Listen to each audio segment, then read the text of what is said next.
Bonsoir, bienvenue pour ce premier webinaire de conseilcitoyen.fr en collaboration avec l'École du renouvellement urbain. Je suis Julien Bastide, l'animateur du site conseilcitoyen.fr et je suis en compagnie de Chantal Talent. Bonjour.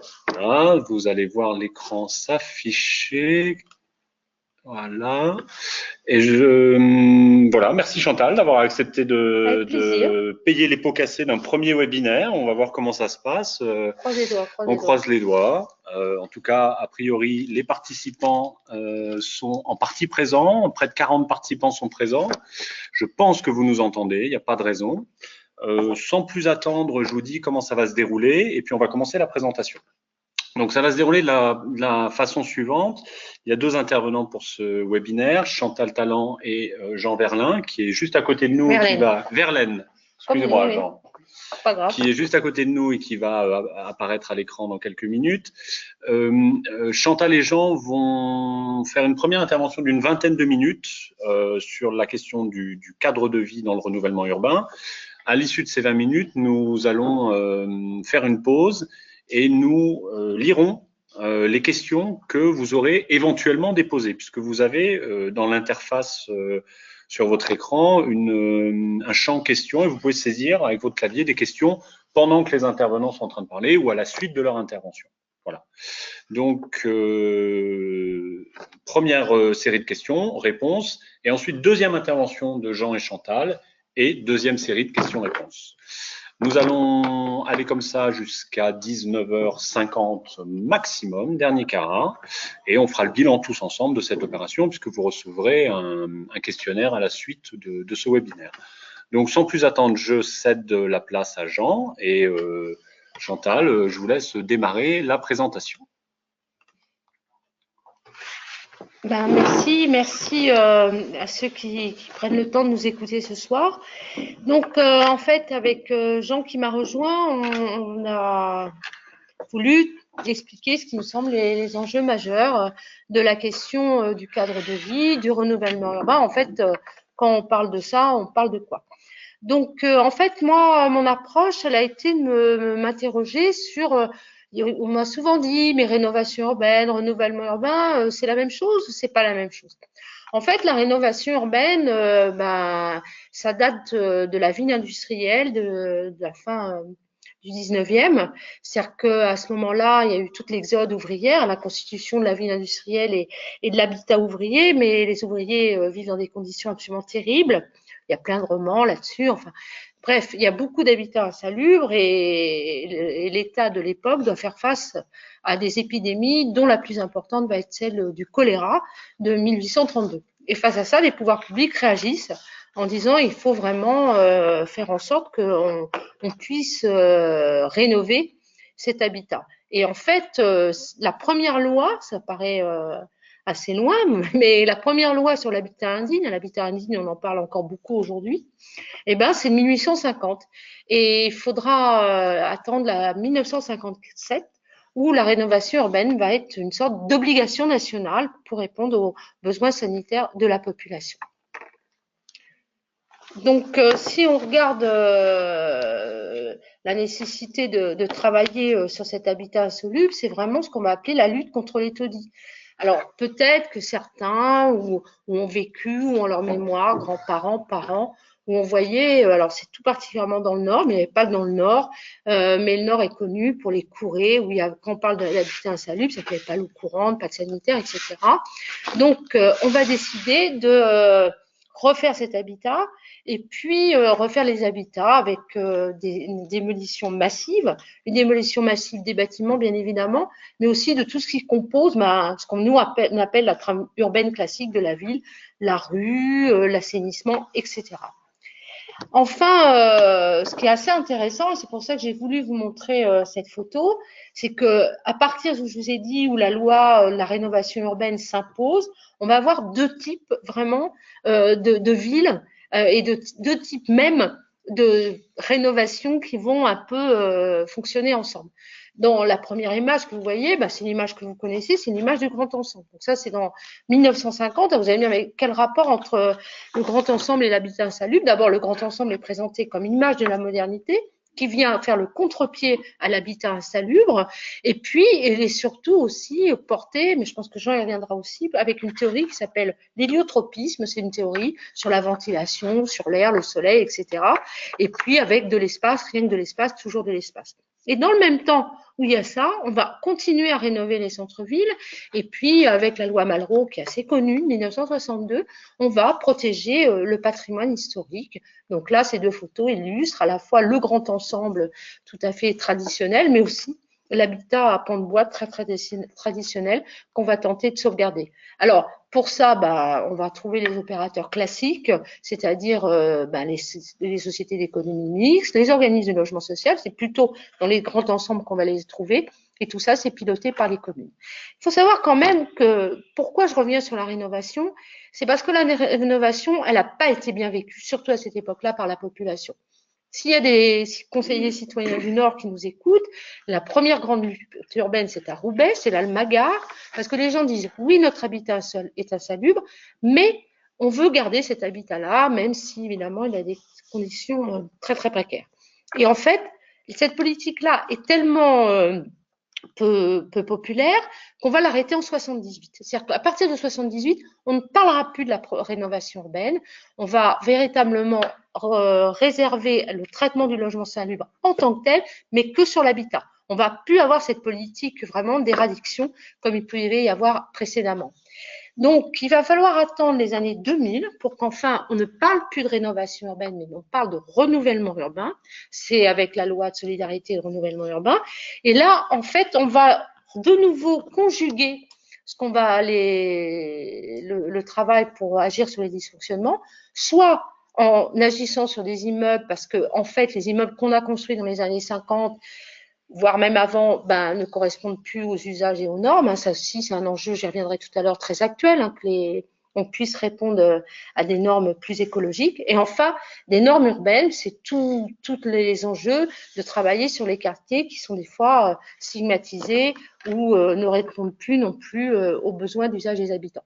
Voilà, je vous ai très vite dressé, rénovation urbaine, c'est très antérieur à ce que nous connaissons actuellement, et puis le passage vers le renouvellement urbain. Alors maintenant, je vais laisser la parole à Jean Verlaine, qui lui va parler de l'habitat, cadre de vie et environnement. Bonjour. Eh bien, le cadre de vie, c'est tout ce qui nous entoure, c'est les lieux dans lesquels on vit. Cela appelle tous les sens, la vue, l'ouïe, le chaud, le froid, ce qu'on voit, ce qu'on entend, ce que l'on ressent. On perçoit tout cela en attendant le bus, en garant sa voiture, en regardant les voisins, en causant avec un passant. C'est donc l'ensemble de l'espace qui nous entoure, bien au-delà du logement, qui concerne le cadre de vie. Alors, une fois qu'on a dit ça, évidemment, il faut un peu avancer, c'est-à-dire que de manière un peu plus générale, ce sont des espaces qui vont de l'intime jusqu'au public. On le voit, ces espaces nécessitent différents comportements. On n'a pas tout à fait la même manière de se mouvoir, de bouger, de causer quand on est avec son voisin de palier ou quand on est en ville, sur une grande place publique vide ou pleine. C'est un moment où les comportements donc diffèrent. Nous avons un aspect de vie dans l'intimité, un autre dans les lieux de la collectivité, c'est-à-dire avec ses voisins, dans sa résidence, et également encore une autre manière de vivre et de percevoir l'espace quand on est dans un espace public, c'est-à-dire un espace qui est celui qui rassemble l'ensemble des citoyens ou des habitants d'une ville, d'un quartier, etc. Évidemment, on le voit bien sur les images que l'on vous montre là, que le cadre n'est pas le même dans l'espace traditionnel ou dans l'espace du grand ensemble.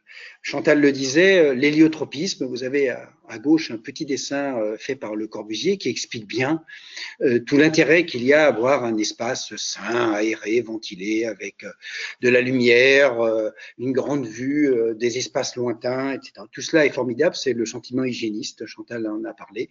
Et bien sûr, ça donne l'habitat que l'on voit à droite, qui s'est décliné durant quelques décennies. Et là, on constate bien sur ces images que le grand ensemble n'est pas fait pour décliner des espaces intermédiaires et qu'on est directement de l'intime au public et qu'on a beaucoup de voisins, donc en fait pas du tout de voisins, que d'autres habitants qui ne sont pas toujours aussi connus. Alors, ces espaces publics dans lesquels on vit et on bouge sont en rapport avec la manière dont on bouge et dont on vit. On le voit, bon, évidemment, à droite, c'est une image de Venise, tout le monde aura reconnu, où on ne bouge pas en voiture, on bouge en bateau, on utilise l'eau pour se mouvoir, pour se déplacer, ou bien on marche à pied. Et dans ce cas-là, les espaces sont complètement différents. Donc on voit bien que ces lieux de vie collectifs dans lesquels on déambule, parce que la question de la déambulation et la question de la mobilité sont très importants, et bien sûr sont très liés au mode de déplacement que l'on peut avoir. Tout n'est pas lié à l'auto. Et pourtant, dans beaucoup de nos villes, c'est l'automobile qui décide, jusqu'à parfois rentrer quasiment dans nos maisons et occuper les grandes places publiques sur lesquelles on avait bien d'autres activités il y a encore un gros demi-siècle. C'est bien, mais c'est probablement réversible et ça doit probablement l'être. Vous voyez qu'il y a quelques dessins et les aspirations de nos concitoyens européens et même asiatiques ou américains vont dans le sens d'une plus grande présence du verre et d'une plus grande présence humaine et d'une moins grande présence des voitures dans les centres-villes et dans les quartiers de nos villes. Et c'est probablement un morceau, une tendance importante de nos sociétés en ce moment. La question de la voiture, c'est bien sûr une question importante puisque c'est un petit espace privé qui stationne sur l'espace public et cela pose un grand nombre de problèmes et un grand nombre de questions. Une fois qu'on a conscience de cela, il faut regarder ce que sont les espaces publics et les espaces libres, les espaces résidentiels de nos villes. On le voit à gauche, bien sûr, dans la matérialisation classique des plans de nos villes, on a toujours le bâti en foncé. Puisque bien sûr c'est le bâti qui fait la valeur, du moins la valeur économique. Et quand on inverse les couleurs, on se rend compte que la présence de l'espace vide est très importante dans les villes, elle est dispersée, elle est différente, c'est de l'espace de rue, de l'espace de place, de l'espace de square, de l'espace de parc, des espaces qui sont certes vides, mais pas vides d'activité. Bien sûr, pour que ces espaces vides puissent exister, il faut qu'ils soient bordés. D'ailleurs, les architectes disent il faut que l'espace public soit tenu, c'est-à-dire qu'il faut qu'il soit structuré et il faut qu'il soit bordé par des pleins. Et ce sont ces pleins souvent qui en font la qualité de la perception. On voit bien les couleurs, la largeur, l'ombre, le soleil, la valeur des bâtiments qui bordent, l'argent qu'on a mis dans les différentes façades. Évidemment, quand on fait un parallèle avec les grands ensembles, cela continue. On a une vision différente puisque on a un monolithisme dans l'écriture architecturale, comme on dit ça, c'est-à-dire dans la façon de voir les façades, qui, lui, ne tient pas vraiment l'espace. Les architectes disent l'espace flotte.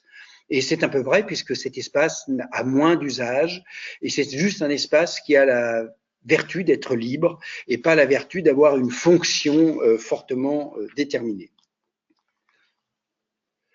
Nous voilà donc amenés à la question de l'enjeu de l'espace public. Cet enjeu est tout à fait considérable puisque l'espace public, c'est là où on fait société. C'est bien sûr, je me suis un peu amusé, c'est bien sûr là où on manifeste aussi. C'est une manière de faire société, de prouver qu'ensemble, on a une volonté ou des revendications. Mais c'est aussi le lieu où on partage, le plaisir d'être au soleil et de boire un verre. On partage aussi des conversations, on partage aussi des découvertes. Et c'est donc pour cela que l'espace public est le lieu où se fabriquent les sociétés et parfois les civilisations. Alors évidemment, on voit sur ces deux images que la manière dont on cadre les lieux, on en parlait avant, la manière dont les espaces vides sont structurés par les pleins qui sont autour, n'est bien sûr pas tout à fait pareil dans le grand ensemble et dans la ville traditionnelle. Alors, évidemment, on se dit que la qualité de ces lieux doit certainement influer sur la qualité de la vie publique et de la vie collective que l'on peut avoir. L'espace public, c'est aussi un lieu qui est fatalement contrôlé. Alors, on voit à gauche la place des Vosges à Paris. C'est une place qui a été dessinée dans un quartier à l'époque très très turbulent. Et pour que la puissance et la volonté du roi se fassent bien sentir, eh bien, on a mis une forme très régulière, un carré. Il n'y a pas de forme plus régulière et plus fixe que cela. À droite, on a Arquesnan, qui est un lieu à la fois de production et un lieu de vie. Alors, bien sûr, il est situé à la campagne, c'est pas vraiment une ville, mais on voit bien que tout ceci rayonne et est organisé, puisque la vie en société est organisée et subit le contrôle, bien sûr, des forces de l'ordre, mais surtout le contrôle de la société sur elle-même. Donc, une fois que Jean nous a parlé un peu de ce modèle, de ses différents fonctionnements et des enjeux urbains, moi je vais revenir à cette question du renouvellement urbain et du cadre de vie. En effet, depuis maintenant près de 40 ans, on a noté que certains quartiers dysfonctionnaient, c'est-à-dire que la politique de la ville a toujours eu pour objectif de faire en sorte que ces quartiers-là fonctionnent mieux. C'est un peu, ça s'appuie sur l'idée d'une discrimination positive, faire plus pour ceux qui ont le moins. Et dans cette politique de la ville, la question du cadre de vie a toute sa place. C'est un pilier du contrat de ville. La politique de la ville a plusieurs piliers, plusieurs axes majeurs, et le cadre de vie en fait partie. Et à l'intérieur de ce pilier, il y a les quartiers qu'on appelle en renouvellement urbain, le NPNRU, nouveau programme national de renouvellement urbain, qui lui va spécifiquement travailler à la transformation de ces quartiers, qui sont les quartiers généralement des centres-centres, mais pas que, qui ont des dysfonctionnements les plus importants, ce que j'appelais l'obsolescence, que ça soit urbaine ou que ça soit au niveau du bâti. Donc, on voit bien dans le schéma là que vous retrouverez si vous allez sur le site du CGET quand on parle du contrat de ville, on voit bien ces trois piliers, la cohésion sociale, ça parle pour soi-même, c'est ce que disait Jean, qu'est-ce qui fait société, qu'est-ce qui font que les gens ont envie d'être ensemble et quelles sont aussi les situations les plus difficiles qu'il faut traiter, le cadre de vie en renouvellement urbain et enfin notre enjeu majeur bien évidemment qui est la question du développement économique et l'emploi. Mais pour ce qui nous concerne ce soir, sur la question du cadre de vie en renouvellement urbain, on voit bien que là se décline ce projet qu'on va trouver notamment dans les NPNRU. Alors, tout n'est pas projet de renouvellement urbain. C'est-à-dire que le programme du renouvellement urbain est un programme national. Donc, il doit répondre à des objectifs qui ont été définis nationalement par l'ANRU, et je reviendrai sur l'Agence nationale de la rénovation urbaine, avec des grands principes. Donc, le petit schéma que vous pourrez regarder peut-être plus attentivement montre un peu ces grands principes qui ont déjà été rappelés par Jean. D'abord, la diversité de l'habitat. C'est-à-dire que dans les quartiers, des fois, ça fonctionne mal parce qu'on a un seul type d'habitat. C'est-à-dire que du logement social, peu de diversité. Alors même si on a envie d'acheter un appartement, on ne peut pas le faire dans son quartier parce qu'il n'y en a pas. Donc, on est obligé de partir de son quartier. La densité du quartier, ça a à voir à ce qu'a dit Jean sur les vides. C'est-à-dire que souvent, on a des quartiers très lâches, beaucoup de vides. Alors, bon, on aime bien les espaces, mais il faut qu'ils aient leur utilité. Si l'espace, il a une fonction qui est simplement un espace mal entretenu, on voit bien qu'il peut avoir d'autres qualités. La mixité fonctionnelle, ça parle, et vous connaissez ça par cœur, c'est de pouvoir trouver dans ces quartiers-là des équipements, du commerce, de l'activité, etc. Autre point aussi qui est important, c'est que ces quartiers-là, ils ont été construits complètement en dehors de leur environnement. Si on prend une photo du grand ensemble, je vous pose la photo, vous ne pourrez pas me dire dans quelle ville elle est. Donc, en fait, ça montre aussi tout l'enclavement de ces quartiers. On les a construits, on les a conçus un peu comme les îles. Donc, la question, c'est de savoir comment ils se rattachent au quartier. Alors, comment ils se rattachent symboliquement? Est-ce que ce quartier compte? Mais pas que. C'est-à-dire que ça pose aussi toute la question de la mobilité, des transports, etc. Enfin, un point plus actuel qui n'était pas forcément dans le premier programme de manière aussi précise quand la rénovation urbaine a commencé, c'est la question de l'efficacité énergétique. C'est-à-dire qu'on a construit des bâtiments qui ne répondent plus aujourd'hui, et bien évidemment, à la question écologique. Voilà. Et puis, bien évidemment, les enjeux de gestion, de sûreté, etc. Donc, je vous ai donné quelques chiffres pour rappeler quand même que c'est un gros programme national. C'est le renouvellement urbain. Les deux programmes additionnés, PNRU et NPNRU, ça sera 20 milliards d'euros qui vont être versés à l'agence pour les porteurs de projets, donc pour les villes, pour les communes, pour les agglomérations. Au total, ça va être 75 milliards d'euros d'investissement. Et enfin, c'est près de 10% de la population qui seront concernés par ces programmes. Donc là, la déclinaison du premier programme, je voudrais juste insister sur le dernier point. 63 000 personnes ont pu bénéficier des clauses d'insertion. On n'en parle pas assez, mais le premier programme, et ce sera vrai dans le deuxième programme, ça permet aussi, ça donne de l'emploi dans les quartiers en prenant en compte les travaux. Et c'est aussi les moyens pour que les habitants du quartier qui sont prioritaires avec les chartes d'insertion, avec les clauses d'insertion, puissent retrouver du boulot. Voilà la carte nationale, on voit bien que c'est un programme national, 480 quartiers prioritaires, toute la France est concernée, la France métropolitaine, mais bien évidemment tous les ultramarins dans ce programme de renouvellement urbain. Pour le nouveau programme, donc il a commencé en 2014, juste pour vous rappeler que l'ANRU, vous en avez peut-être entendu parler, l'Agence nationale pour la rénovation urbaine, elle a été créée en 2004. Son grand atout, c'est que c'est un guichet unique de financement. C'est qu'elle va recevoir des financements d'autres, qu'elle va redistribuer sous forme de subventions à ce qu'on appelle, nous, les maîtres d'ouvrage de projet, les porteurs de projets, les collectivités locales et bien évidemment les bailleurs sociaux. Pour le nouveau programme, l'ANRU, c'est 10 milliards d'euros qui vont être donnés pour financer. Donc 10 milliards d'euros. Et là, ce schéma-là voit que l'ANRU n'est pas tout seul. Généralement, elle va être en moyenne à hauteur de 25% sur les travaux, mais on a aussi un fort engagement des villes, 13%, un fort engagement de l'État, la région des départements à hauteur de 9%, un fort engagement des bailleurs de 45% et 8%. À travers ce dessin-là, vous voyez, c'est exactement ça le renouvellement urbain aujourd'hui. C'est comment tout le monde s'engage ensemble pour transformer ces quartiers. Voilà, merci beaucoup. Merci Chantal, merci Jean. Donc comme cela s'affiche à l'écran, c'est la fin de la première partie. Donc ici Julien Bastide, l'animateur de la séquence, qui reprend la main pour voir si vous avez d'ores et déjà des questions à poser à nos intervenants sur la première partie de la présentation. Alors, une question qui revient assez souvent. Comment être entendu par les parties prenantes dans le cadre d'un projet de renouvellement urbain? Ça, on va en parler après, dit Chantal. S'intégrer au projet et à la livraison du projet. Donc ça, on en parlera plutôt dans la seconde partie, mais la question est bien notée. Autre question. Alors, l'outil semble intéressant. Notre attente est de l'interactivité pour gérer le projet en cours, NPNRU, ELSO à Strasbourg. La première, attendez, je vais cliquer pour afficher les questions en plus grand, pour mieux voir tout ça. Alors, donc il y avait une question à propos d'ELSO à Strasbourg. Il y avait une autre question concernant, voilà, je suis un conseiller de citoyen à Clichy-sous-Bois. J'aimerais bien assister aux travaux des nouveaux bâtiments. Une question très concrète. Qu'est-ce qu'on a d'autre? Quelle différence réelle entre le PNRU et le NPNRU? Ok. Ensuite, ok. Donc,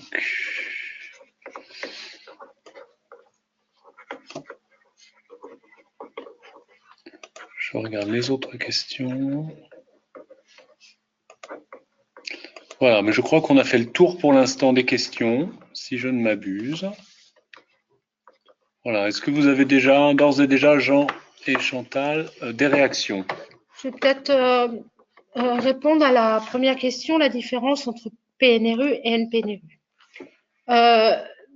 la première différence, et on va en parler parce que toutes les questions tournent autour de ça, c'est la question de la participation et la place des conseillers citoyens et des habitants dans le projet. Pour moi, c'est vraiment un point majeur entre le premier programme et ce nouveau programme. La deuxième chose, c'est qu'un projet de renouvellement urbain ne se fait pas si le porteur de projet, c'est-à-dire le chef quelque part qui va décider, pas celui qui va présenter son projet stratégique, ne veut pas d'un projet de renouvellement urbain. Le porteur de projet dans le premier programme, c'était le maire, c'est la collectivité locale. Aujourd'hui, c'est le président de l'agglomération ou de la communauté de communes. Pourquoi? C'est parce que il faut absolument que ce soit un projet stratégique à différentes échelles. C'est-à-dire qu'on voit bien que le quartier, pour le travailler, on est obligé de regarder autour ce qui se passe. Mais on peut aussi aller plus loin pour regarder ce qui se passe. Sur les questions de l'habitat et en particulier du logement social, il y a besoin d'avoir une vision beaucoup plus stratégique et beaucoup plus à grand territoire. Pourquoi? Parce que réfléchir à petit territoire, ça spécialise un territoire. Si vous avez 100% de logements sociaux dans un quartier, vous spécialisez le logement social. C'est pas qu'il ne faut pas de logement social, mais c'est même de la loi SRU, c'est qu'il en faut partout. C'est-à-dire que moi, j'habite le logement social, je veux aller dans une autre commune pour X raisons, en particulier souvent pour des questions de travail, je vais pas pouvoir me loger s'il n'y a pas de logement social. Et ça demande des changements d'échelle. Ça, c'est un deuxième point très, très important du programme, c'est faire en sorte qu'il n'y ait pas simplement la commune intéressée par le quartier, mais les communes qui constituent l'agglomération, la communauté de communes, qui peuvent être intéressées. Autre changement aussi très important, c'est les notions de temporalité. C'est-à-dire que, en fait, de manière certainement plus précise, plus exigeante que dans le premier programme, on se rend compte que le renouvellement urbain, ça demande du temps. Donc, le quartier, le premier projet, on va le construire au mieux sur une stratégie de 10 ans, de 15 ans, voire de 20 ans. Et on va devoir lier cette stratégie à long terme, parce qu'une ville, ça se fait toujours sur le long terme, avec des réponses à plus court terme, pour qu'on n'attende pas que tout arrive comme ça en trop de temps. Donc, pour exemple, ce programme-là parle de cœur de projet, c'est-à-dire qu'on va démarrer dès maintenant les projets, mais pour autant avoir dans l'esprit que les projets qu'on fait aujourd'hui, on doit penser vraiment à l'avenir de quartier à long terme. Vous avez des choses, hein? Oui, pour moi, évidemment, en tant que maître d'œuvre ou assistant à la maîtrise d'ouvrage, la différence entre le PNRU et le NPNRU, c'est que on pense plus loin, on pense à la transformation bien au-delà du projet urbain, et on a souvent des visions qui sont sur du très long terme. Je crois que c'est ce qu'on a appris du PNRU qui nous permet maintenant d'avoir cette vision un peu moins, une vision de réparation, une vision de reconstruction, de reconstitution sur l'ensemble des agglomérations, sur un plus grand territoire, sur un plus grand temps. C'est véritablement un grand progrès pour l'urbanisme dans notre pays. Je pense que certainement l'enjeu, c'est de pouvoir conjuguer à la fois le temps du quotidien, qui est un temps extrêmement important, et le temps du futur. C'est-à-dire que je pense que tous, chacun, qu'on habite un quartier populaire ou pas, on a besoin d'utopie, on a besoin de se projeter, qu'on habite ou pas d'ailleurs dans le quartier après, dans 10 ans. Ça, c'est pas l'importance. Mais on a toujours besoin de se projeter sur l'avenir, de construire sur l'avenir. C'est ça qu'on appelle l'utopie. Pour autant, pour construire sur l'avenir, on a besoin que les problèmes du quotidien soient réglés. Donc c'est bien ces deux, on a plusieurs échelles et plusieurs temporalités qui sont pas du tout contradictoires. Au contraire, à mon avis, je trouve qu'elles fonctionnent ensemble. Plus on va être améliorer la question du quotidien, améliorer la gestion de ces quartiers, et plus il y a des chances qu'on puisse se projeter sur autre chose. Si votre quartier il est dégradé, vous n'avez pas envie de l'imaginer comment il sera demain. Donc vraiment, c'est pas du tout contradictoire et ça fonctionne complètement ensemble. Alors, il y a plusieurs autres questions. On peut peut-être lancer une deuxième série de questions. Allons-y. Au nom de la mixité sociale, n'est-ce pas une façon d'éloigner des personnes à petits revenus? Voilà pour cette question. Comment améliorer l'articulation entre les propriétaires et les locataires lorsqu'il y a copropriété, pardon. Comment évaluer la densité du quartier populaire dans le cadre du QPV? Comment faire? Ah, ça, on revient à ce qu'on avait déjà.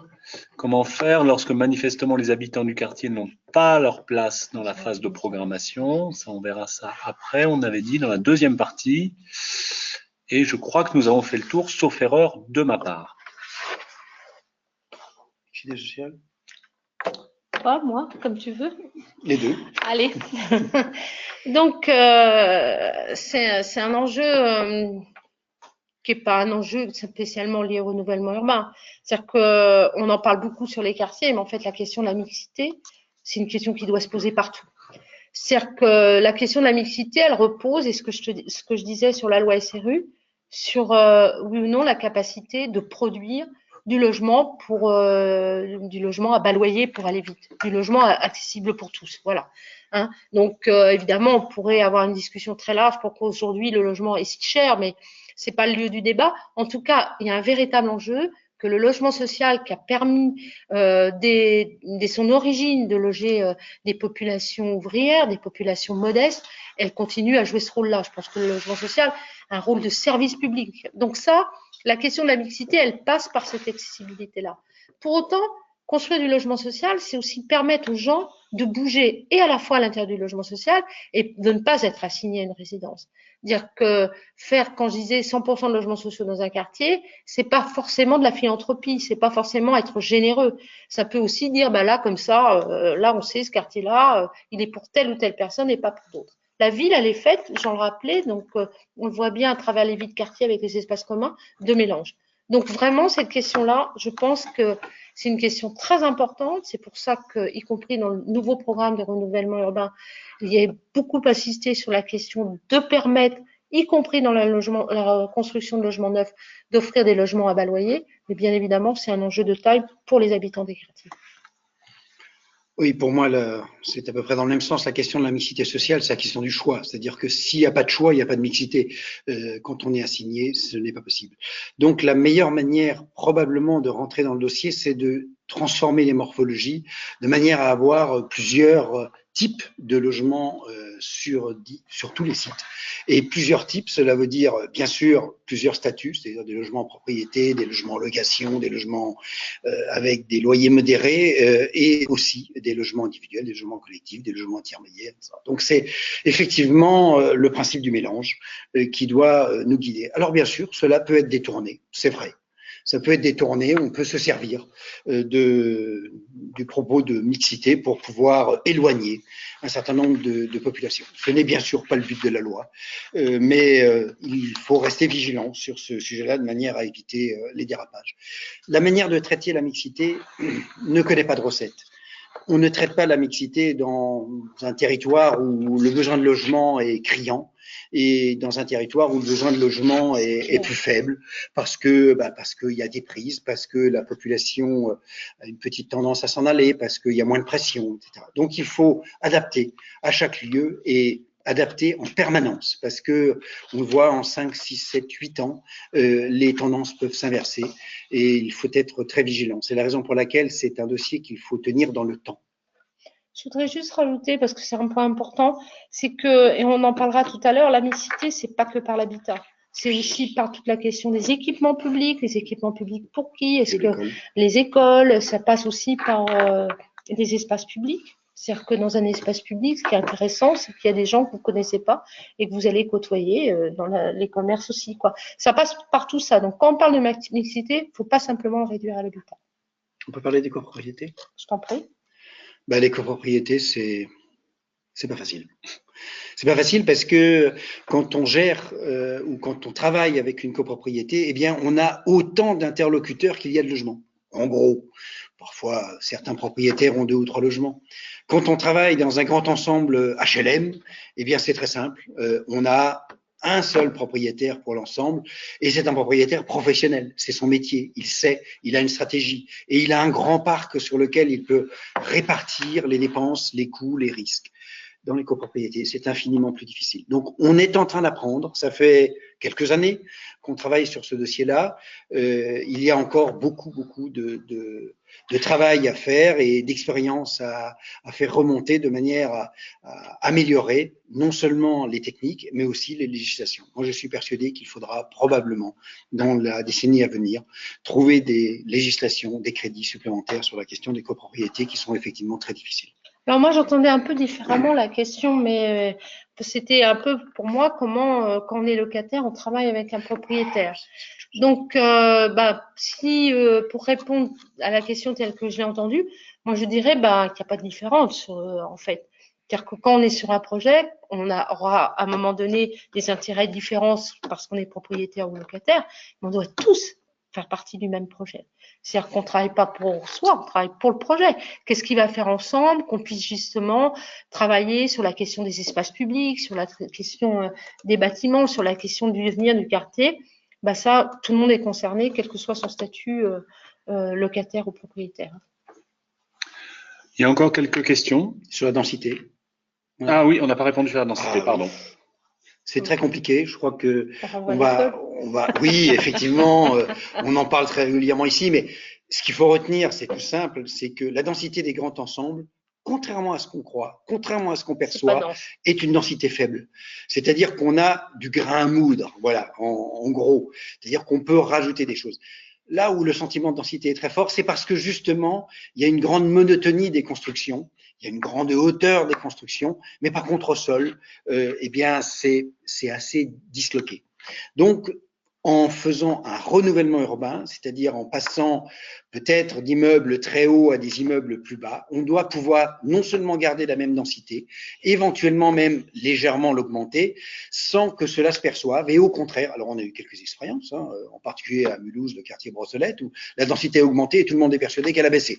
Mais parce qu'on a changé les morphologies, on a mélangé du logement individuel, du logement intermédiaire et des petits collectifs. Donc il y a, ça c'est une technique, il y a un travail à faire sur ces dispositifs-là, ça demande du temps, ça demande de démolir et de reconstruire, ou de reconstruire et de démolir, parfois on y arrive, et il faut simplement savoir qu'on a de la marge de manœuvre sur ces dispositifs-là, à condition de fabriquer de la mixité des morphologies, c'est-à-dire la mixité des types d'habitat. Voilà, la mixité des bâtiments. Mais on ne va pas rentrer plus loin parce que sinon on y passera la nuit. Merci. Les questions suivantes. Alors, question suivante. Y a-t-il des formations prévues transversales entre les conseils citoyens et les techniciens et les élus locaux, avec une dimension de construction de démocratie? Alors, vous parlez de mixité sociale, encore une réflexion sur la mixité sociale. J'habite un quartier où la mixité sociale existe déjà, et c'est enrichissant. Ne pensez-vous pas que trop de béton tue l'humanité? Alors cette question-là, on y a déjà répondu. Ah, quelqu'un qui nous dit que les réponses sont trop longues.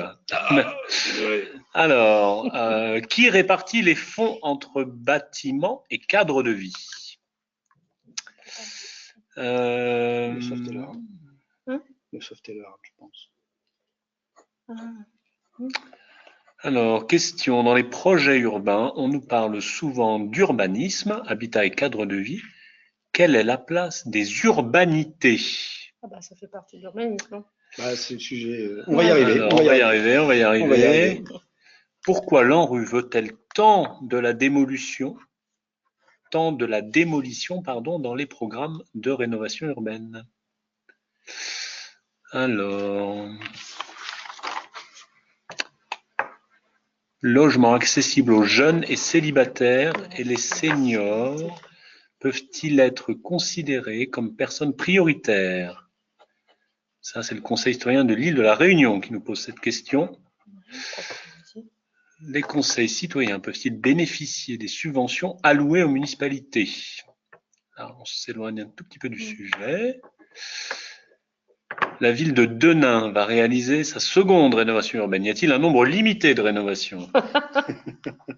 C'est important. Alors...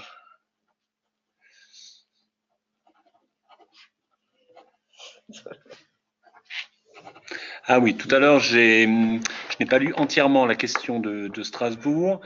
Donc, à l'ELSO à Strasbourg, notre attente est de l'interactivité pour gérer le projet en cours, NPNRU. La première est en cours. Alors, la première page de notre site résume la situation, nos questions et nos propositions face à des institutions qui déroule une méthodologie qui vient d'ailleurs et semble totalement dépassée. Alors,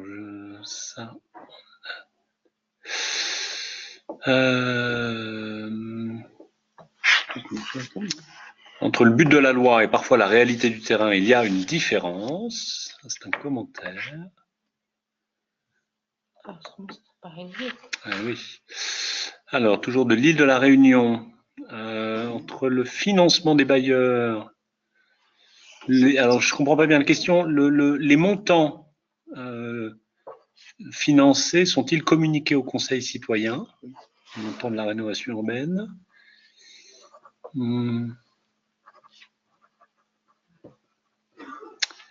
Je finis de dérouler. Ça, on a déjà répondu. On a des gens qui nous saluent et qui nous remercient pour cette initiative innovante. Eh bien, merci à vous d'être présents. Merci. Et je crois que nous avons fait le tour. Et après, nous allons reprendre le cours de votre intervention, après cette dernière réaction aux questions. Donc, je répondrai sur les questions de la formation. Donc, peut-être certains ont déjà participé aux formations que l'école a créées pour les conseillers citoyens. Alors, il n'y a pas que l'école qui fait des formations pour les conseillers citoyens, mais le commissariat général à l'égalité des territoires nous a demandé expressément de mettre en place une formation où toutes les questions qu'on évoque, là, de l'habitat, d'urbain, du montage financier, des opérations de renouvellement urbain sont évoquées, une formation de 5 jours. Et puis, pour ceux qui sont déjà venus en formation, et vraiment, je suis très, très contente aujourd'hui, des modules de l'école avec des professionnels et des techniciens leur sont ouverts. Donc, voilà, donc ils savent tout en allant sur le site de l'école. Et bien évidemment, l'enjeu, c'est qu'on puisse former ensemble les techniciens, les habitants, etc. Et puis, sur la question de l'urbanité, donc on va y revenir tout à l'heure sur la question de la participation. C'est-à-dire que des fois, on entend, il y a le hard et le soft. Le soft, c'est les politiques sociales. Le hard, ça serait le dur. Pour moi, c'est vraiment complètement lié. Il y a un anthropologue qui s'appelle Marc Auger qui dit que la dégradation des lieux, c'est à voir avec la dégradation des liens. Et moi, je suis persuadée de ça. C'est-à-dire qu'il n'y a aucune raison que le lieu rende compte de votre situation sociale. C'est-à-dire que la question de l'espace public, il doit être la même qualité pour tous.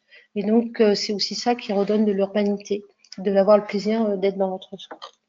Pour les démolitions, donc l'ANRU démolit ce qu'il y a à démolir, c'est pas pour démolir, ça répond à des questions quand ça fonctionne plus.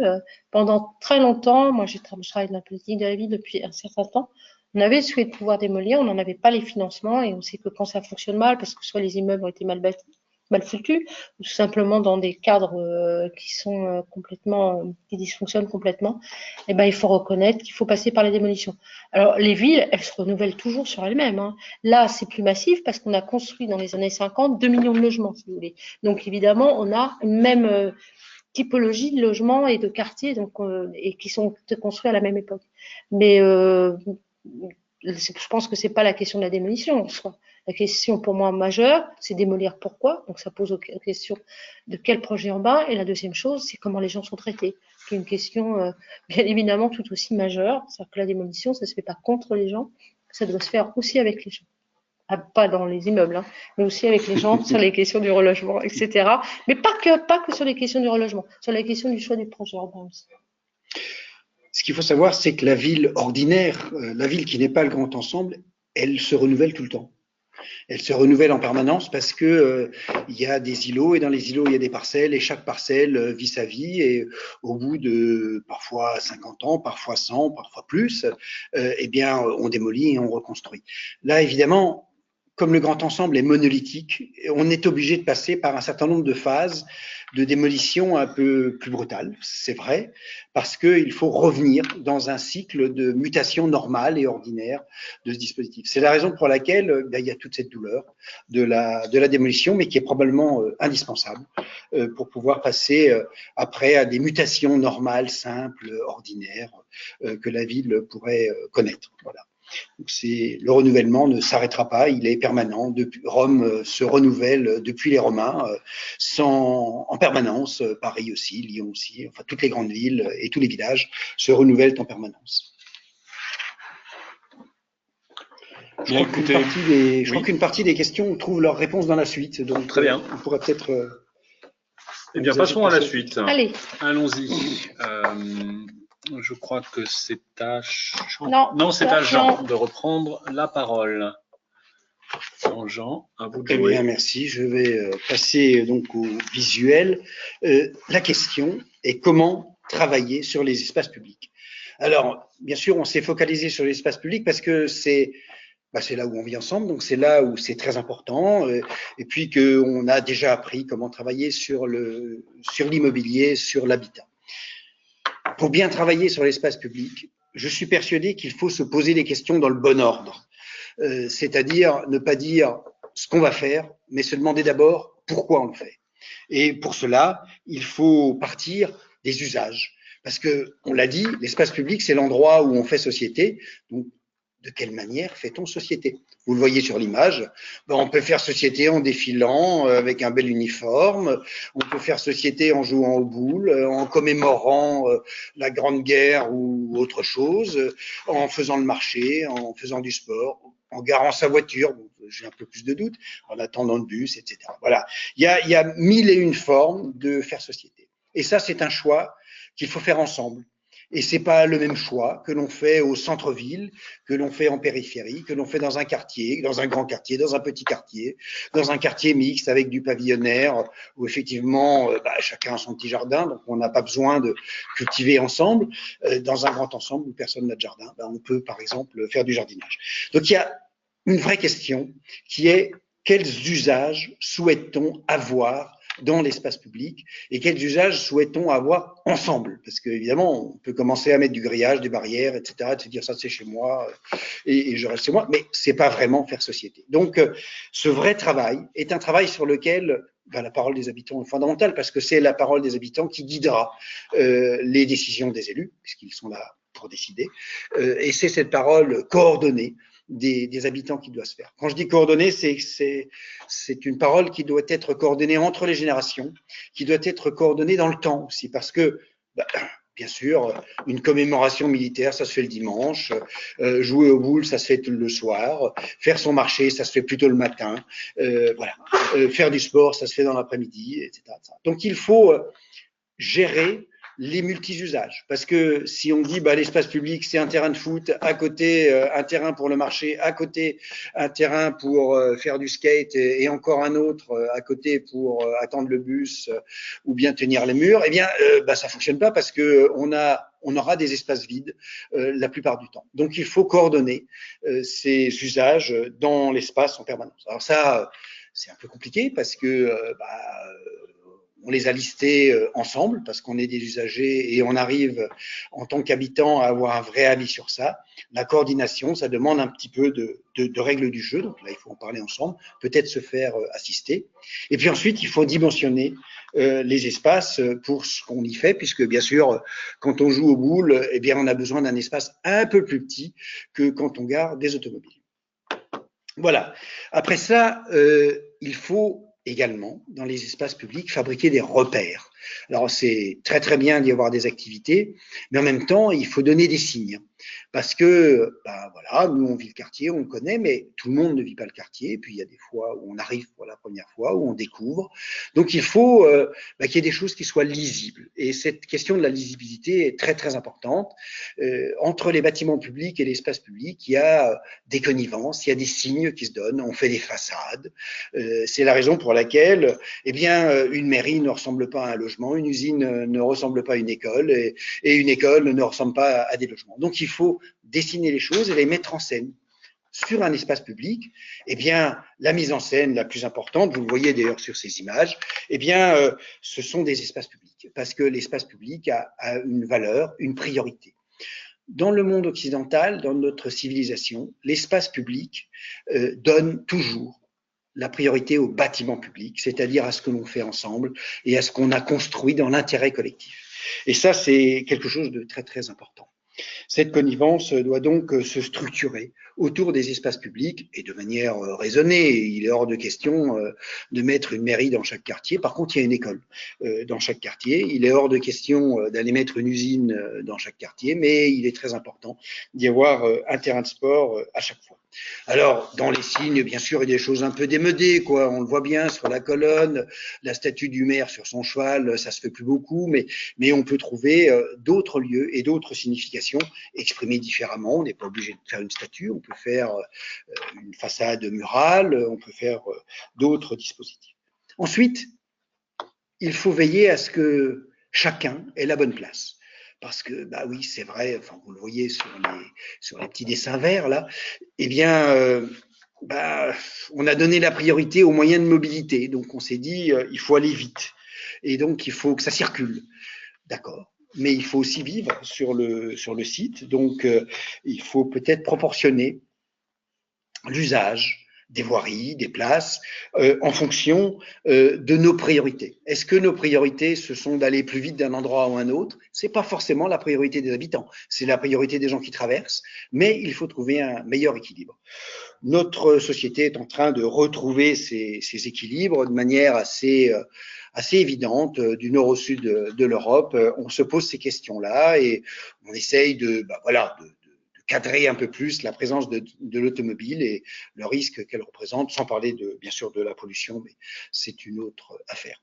Enfin, il y a une question de qualité. Chantal le disait avant, il y a l'aménagement. Et dans l'aménagement, elle le dit souvent, il y a la question de ménager. Ça, c'est très prendre soin. De prendre soin. Voilà. Donner du soin aux choses. Et cela est très important. Parce que l'espace public, c'est pas un espace où on range des choses, on range des gens. C'est un espace dans lequel on se reconnaît. C'est un espace dans lequel on se donne des qualités de vie. Bah, voilà. Stationner son vélo, bah, ça nécessite un endroit pour l'accrocher. Il peut être beau, il doit être beau. Poser le papier son sandwich ou sa cigarette dans un endroit, et bien voilà, un peu de couleur, ça gêne pas. Trouver un arbre pour se mettre à l'ombre sa voiture, avoir un revêtement de sol qui gratte les pieds, c'est sympathique, c'est très efficace. Ça signifie aussi le respect que la société donne à ses habitants et à ses passants. Enfin, dans la question de comment travailler les espaces publics, il y a la question très compliquée de la dimension. Alors oui, voilà, on a besoin parfois de très grandes dimensions parce que ce sont des très grandes places qui réunissent beaucoup de monde, parce que c'est la place majeure de la ville, mais on a aussi besoin de choses plus intimes. On le voit sur la photo de droite, ben voilà, on gare discrètement son vélo à l'intérieur, c'est-à-dire dans l'espace de la résidence et pas dans l'espace public. Et on a bien montré avec le tout petit muret que voilà, il y a une limite. Dedans, c'est privé, dehors, c'est public. Et tout ce petit travail est un travail qui est vraiment très très important. Ce qu'il faut retenir, c'est plus c'est public, plus c'est grand, plus c'est privé, plus ça peut être, plus c'est intime, plus ça peut être petit. Donc, vous nous avez interpellé sur cette question-là de la participation. Et je trouve que ce que dit Jean à la fin est assez exemplaire, moins en termes institutionnels qu'en termes de nécessité de travailler toujours sur plusieurs niveaux, quoi. C'est-à-dire que penser un espace public sans son usage, ça paraît assez absurde, même si on l'a déjà fait. On invente des usages. Mais en tout cas, dans nos quartiers, de toute façon, ce sont des lieux habités, qui ont déjà l'histoire de leurs usages. Donc, il faut absolument que cette question-là, elle vienne nourrir, approfondir tout ce qui pourra être projeté sur les espaces publics. Je pense que c'est vraiment un enjeu essentiel où l'usager, ce qu'on appelle le maître d'usage, il y a un grand urbaniste, François Greyter, qui dit un projet, il a 3 piliers, le maître d'ouvrage, celui qui décide, le maître d'œuvre qui va accompagner le maître d'ouvrage dans la réalisation du projet, et le maître d'usage, justement, qui va donner cette âme au projet de savoir comment il est vécu, comment il va vivre. Alors, la question de la participation. Revenons à mes années 68. En fait, donc je vous parlais de l'Almagar, des luttes urbaines, etc. Et ça, c'est lié en 68. La politique de la ville, elle commence à partir du milieu des années 70, 77. Et en fait, il y a déjà tout un collectif d'habitants qui est là, qui est militant et qui vont valoriser l'expression des habitants des quartiers. Du coup, ça a comme effet que quand le président François Mitterrand demande à M. Dubedou, qui est maire de Grenoble, d'avoir une commission où on va parler comment travailler sur les quartiers en politique de la ville, il va mettre en évidence que la politique de la ville, au cœur de cette démarche-là, il faut faire participer les habitants. Grenoble a toujours eu cette tradition participative. Il y a des lieux comme ça, hein, des lieux qui sont plus participatifs que d'autres. Donc, c'est voilà, assez naturellement, il dit, les habitants sont au cœur de ces projets. C'est 83. Alors, évidemment, la politique de la ville va entendre ça, mais va entendre ça toujours de manière très, très descendante. C'est-à-dire que, en fait, ça va moins être de la concertation, on ne parle même pas de co-construction, plutôt qu'au mieux de l'information, voire tout simplement, oui, de l'information descendante pour que les gens soient au moins informés de ce qui a lieu. Donc, on est très, très loin de ce que je disais, de la prise en considération de la question des usages. En fait, la grande transformation, elle vient en 2014 avec la loi Lamy. On parle de la loi, mais la loi, c'est l'aboutissement de tout le processus qu'il y a eu à travers le travail mené par Maggie Baquet et M. Meshmach, qui font que d'un seul coup, on a mis en avant un point très très important qui est la question du pouvoir d'agir. Le pouvoir d'agir, ça peut simplement reconnaître que les gens, ils ont des choses à dire et à faire sur leur territoire. Et la mise en place des conseils citoyens est vraiment un point majeur aujourd'hui de cette transformation-là, parce que d'un seul coup, eh ben, on reconnaît que les conseils citoyens, dans les contrats de ville, ils vont pouvoir interpeller, être intéressés par les projets. Sur les projets de renouvellement urbain, la nuance par rapport à ça, c'est que on va aller encore plus loin en disant que les conseils citoyens, ils doivent prendre place dans les maisons du projet qui elles sont des maisons ouvertes à toutes et à tous, comme étant vraiment des lieux d'information, d'expertise, de formation, d'échange. Alors ça peut paraître assez simple, mais on sent bien que c'est quand même encore un peu difficile à mettre en œuvre parce que bon, du Bedou dit en 83, en 2018, mais la France, on est un pays très jacobin, on aime bien l'État centralisateur. Même ceux qui manifestent sur des ronds-points, pour ne pas les nommer, ils interpellent l'État. On est un peu comme ça, on fonctionne un peu comme ça, on n'est pas un pays de consensus. Donc la participation, il faut changer et transformer les cultures. Et si on regarde les chiffres, puisqu'il y a eu un rapport qui a été fait il y a quelque temps, enfin il y a un mois, hein, sur un peu une analyse du fonctionnement des conseils citoyens, un rapport qui a été fait par la Commission nationale des politiques publiques remise au Sénat. Moi, je trouve que les chiffres sont encourageants. 57% des conseils citoyens sont ou vont être associés dans le cadre du protocole à préfiguration. Juste pour vous rappeler, le protocole de préfiguration pour les projets en rue, c'est ce qu'il y a avant qu'on signe la convention avec l'ANRU pour attaquer le projet. 57% de là où on vient, parce que dans le premier programme, quand même, les habitants, ils étaient quand même très très loin du projet, je trouve ça bien. Et parmi ces conseillers associés au protocole, 66% participent à l'élaboration stratégique, 46% en convention. Alors évidemment, c'est toujours le verre ni vide ni plein, mais moi je trouve que c'était déjà tellement difficile, je trouve que ça vraiment c'est quelque chose qui a fait son chemin. Je pense qu'il faut, voilà, il faut un peu rassurer tout le monde, mais à l'heure où tout est autour du grand débat public, on voit à quel point il est nécessaire que tout le monde reprenne la parole sur des projets aussi majeurs. Donc, pour conclure un peu notre débat avec Jean, on va le faire à deux voix. On va vous parler un peu de ce qu'on peut proposer comme exemple de participation. Nous, on aime bien, à la fois, on peut être aussi dans les différentes échelles, parler d'utopie quand on va parler de la stratégie urbaine, mais aussi dans des échelles du concret, c'est-à-dire comment on fait pour travailler ensemble avec vous sur les projets. Pour cela, je remercie mes collègues de la condition urbaine et notamment Sophie Tartière qui m'ont permis de prendre un peu leurs exemples puisqu'ils travaillent beaucoup dans les quartiers, un peu dans toute la France, pour donner quelques exemples de la participation. Là, dans le premier exemple, alors vous allez voir sur votre gauche, c'est en fait, je suis conseiller citoyen, je suis habitant du quartier, enfin un groupe d'habitants du quartier, je ne veux pas m'occuper de la mairie, de l'ANRU ou quoi que ce soit, qu'est-ce que je peux faire tout seul? Donc, premier exemple, allez voir ailleurs. Pourquoi aller voir ailleurs? Et moi, il y a une phrase de Dotto que j'adore, elle dit attention, quand vous travaillez avec vos enfants, si vous êtes trop près de la copie, vous faites de l'ombre. Nous, on fonctionne un peu comme ça. Des fois, on est tellement pris dans notre truc qu'on ne voit plus rien. Et aller voir ailleurs, ça permet d'aller chercher des expériences, etc., s'inspirer de bonnes pratiques. Et puis aussi se dire, tiens, c'est formidable, vous êtes conseiller citoyen de telle ville, ça m'intéresse vachement, faire du réseau, etc. Tu as déjà pratiqué un peu ça? Oui, tout à fait, avec deux communes, de la Lorraine-Est, des communes du bassin minier, on a été voir 3 communes qui sont situées en Franche-Comté, du côté de Montbéliard. Oui, c'est des sites qui ont aussi subi des modifications industrielles lourdes, et c'est là qu'on s'est aperçu qu'on partageait des choses et qu'il y avait des différences et que certains avaient progressé et qu'on pouvait prendre à la fois exemple ou contre-pied. Et finalement, visiter, c'est une forme de boîte à idées. Alors, deuxième expérience, alors je trouve que c'est un peu plus difficile, moi, parce que il faut y aller, quoi, hein, mais bon, voilà. C'est le système des micro-trottoirs. Donc, l'intérêt, moi, je trouve, là, c'est pareil, hein, vous êtes un conseil citoyen, un groupe d'habitants, c'est simple, vous allez aller devant les gens. Alors là, sur la photo, c'est un marché parce que c'est idéal, c'est là où on rencontre beaucoup de gens. Bon, souvent, c'est de la distribution de tracts, hein, mais ça peut être aussi sur le projet urbain, pourquoi pas, hein.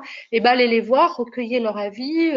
Voilà, cette idée surtout de dire, il faut qu'on partage, qu'on mette en partage ce qu'on fait, nous, conseillers citoyens. C'est aussi des fois le moyen de se faire connaître en tant que conseiller citoyen, etc. Donc voilà, profiter.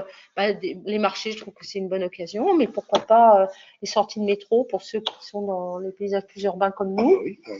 Aller à la rencontre des gens, ne pas se laisser enfermer sur soi-même. Là aussi, Jean, tu veux réagir ? Ça, nous, on le fait souvent parce que c'est simple. L'objectivité technique, ça n'existe pas. Donc, à un moment donné, on a besoin que les habitants qui connaissent leur quartier et qui le ressentent, pas du tout comme nous, bien évidemment, puissent nous dire avec des images, des symboles, des petits dessins, voilà, exactement comme sur la photo, puissent dire, non, là, nous, on fait ça, on a telle activité, oui, mais l'été, oui, là, on est en automne, donc vous savez pas, mais l'été, il y a telle chose, au printemps, il y a telle autre, et puis, il y a telle histoire sur le quartier. C'est très important de nous dire, à nous, professionnels, ce qui s'est passé et comment on ressent le quartier, parce que, voilà, l'objectivité, ça n'existe pas. Alors moi, ça j'aime beaucoup. C'est là aussi, n'attendez pas des autres que ce soit toujours l'exposition parfaite, etc., où on parle du projet. Allez-y, faites votre livre expression. Alors pourquoi j'aime bien ça? Parce que je pense qu'il faut que l'expression ne soit pas qu'une expression unique, soit du maître d'œuvre ou du maître d'ouvrage, soit de la ville ou d'un architecte ou d'un urbaniste. C'est aussi à travers ce que vous pourrez produire par des dessins, des figures, des petites maquettes, enfin peu importe, selon votre mode d'expression. C'est aussi le moyen c'est un nouveau dialogue qui s'engage. D'abord, c'est un dialogue qui permet de montrer que vous aussi, vous avez votre propre expression sur le projet, et puis profiter là aussi de tout ce qu'il peut y avoir d'événementiel, etc.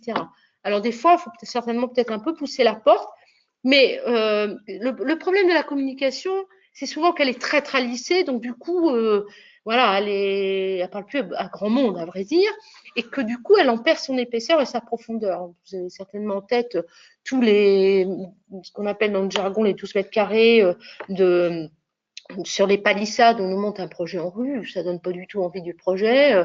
Donc voilà quoi. C'est pas ça la communication. Donc donner du corps à la communication, parler autrement du projet avec les matériaux que vous allez trouver. Donc utiliser les événements. Je trouve que c'est tout à fait intéressant et ça ne demande pas beaucoup de moyens quoi. Surtout, n'allons pas penser qu'il y a une modélisation de la communication. Tout moyen de communication, la communication, ce qui est le plus fort, c'est le sens. Nous, on a fait ça avec des maquettes dans plusieurs communes. Ça permet de donner de l'ordre dans le temps et dans l'espace pour les différentes choses. Voilà. Et puis, on manipule, on prend une photo, on revient, etc. Alors, ça peut se faire avec une exposition, ça peut se faire avec des images, ça peut se faire avec des projections, voilà. Mais c'est toujours très bien parce que ça permet de mieux comprendre. Et c'est important de mieux comprendre parce que il y a souvent des malentendus quand on fait des projets et c'est un peu dommage, quoi. Donc, on cause. Et ça permet aussi aux habitants de causer entre eux, c'est-à-dire de se dire « Ah non, mais ça, moi, j'aime pas, je suis pas d'accord avec toi, il faut qu'on rééquilibre, etc. » Donc, c'est la co-construction qui commence comme ça, avec le projet qui, finalement, devient un prétexte à construire les choses. Alors ça, vous connaissez bien, je pense, parce que maintenant, ça devient Michel Bonetti l'a inventé. Ah On oui. devrait marquer diagnostic en marchant et les références. Hein, c'est un collègue à nous et on le salue. Mais ça, franchement, c'est formidable. Je pense que le diagnostic en marchant, bah oui, ça d'abord, ça fait reconquérir le quartier. On retourne dans le quartier, on va voir le quartier, on prend le temps d'aller le quartier. Donc là, on a dit, vous pouvez le mettre en place vous-même, oui. Et puis surtout inciter tous les opérateurs qui peuvent travailler sur le quartier à vous suivre pour vous, parce que comment dire, on n'a pas les mêmes regards. C'est-à-dire que quand on habite un lieu, on voit pas le lieu de la même manière que celui qui vient. Vous savez bien, les perceptions entre les gens qui habitent pas le quartier et ceux qui habitent les quartiers sont extrêmement différentes. Moi, j'ai vraiment appris ça sur le terrain. Je pouvais avoir un sentiment qui n'était pas du tout partagé par les habitants qui habitaient le quartier. Bon, des fois, c'est pas facile de trouver le consensus de ça. Mais en tout cas, avec le diagnostic, on arrive à confronter ça, à montrer. Vous allez pouvoir exposer votre regard, le technicien peut exposer son regard. Je trouve que c'est vraiment un très très bon outil de dialogue. Et puis après, c'est aussi un outil d'action. C'est-à-dire que le diagnostic en marchant, ça permet justement un peu de hiérarchiser là les situations, comment on peut intervenir, etc. Bah, c'est aussi une belle occasion de se raconter le quartier, de se raconter l'histoire, bien sûr, mais aussi de se raconter comment on le vit. Et ce que tu dis, Chantal, est tout à fait vrai. Nous, professionnels, on apprend plein de choses, mais il ne faut pas oublier d'inviter l'adjoint du quartier, l'adjoint à l'urbanisme, parce que d'expérience, et on en a fait beaucoup, ils trouvent toujours des choses à apprendre. Et ça, c'est très, très important. Alors, un peu toujours sur l'idée de raconter une histoire, il y a les balades urbaines, mais pas que. C'est-à-dire que je pense que les balades urbaines, c'est assez intéressant. Ça passe, c'est comment dire, c'est faire vivre le 3D, quoi. C'est-à-dire qu'on passe de l'idée des projets qu'on a pu voir en maquette, etc., et on va l'expérimenter sur le terrain. C'est-à-dire qu'on va prendre ce qu'on a projeté et on le met in situ quelque part. Et là, du coup, c'est là aussi, c'est de la même manière, c'est de prendre corps. Alors, et ça, bon, on dit qu'on le fait. On n'est pas, c'est peut-être plus difficile de le faire tout seul. On a certainement besoin des techniciens, des urbanistes, etc. Mais sachez que d'aller travailler sur la projection qu'elle a pu faire d'un quartier et se rendre in situ sur le lieu avec les balades urbaines, ça change les choses, y compris pour les techniciens. Et là, du coup, ça prend un effet, une épaisseur qu'on n'a pas là aussi en chambre quelque part. La réussite d'un projet, c'est toujours de dépasser nos propres cadres de référence. Donc, tout ce qui va faire dépasser les cadres de référence, qui va les pouvoir rendre vivants, ce qu'on a projeté, est intéressant. Alors ça se fait pas tout seul, c'est vrai, mais ça permet aussi de voir toutes les connexions du quartier avec les quartiers voisins. Moi, en t'entendant, Chantal, je repensais à un sentier de grande randonnée que nous avions parcouru ensemble à Marseille sur les quartiers nord, et c'était tout à fait cela. C'est-à-dire tout d'un coup, on s'aperçoit que ces entités dont on a toujours une image isolée sont liées les uns aux autres, et il y a des connexions. Et ces balades, ça permet ça. Une espèce de tourisme urbain. Alors, c'est pas un tourisme dans le sens péjoratif du terme, mais c'est une manière de découvrir que tout est lié et qu'on est connecté avec les pieds et dans l'espace.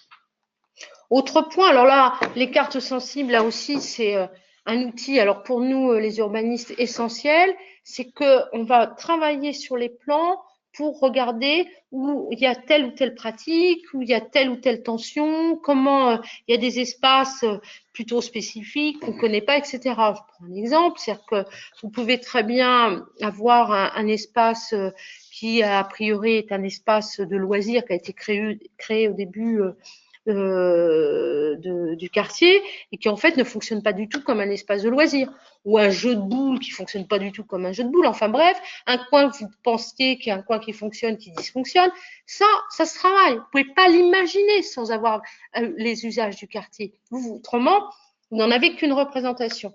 Donc ça passe par un exercice assez simple qui est justement de travailler sur une cartographie où on va retrouver telle ou telle pratique, est-ce que les gens ils se rencontrent plutôt là ou pas là, etc.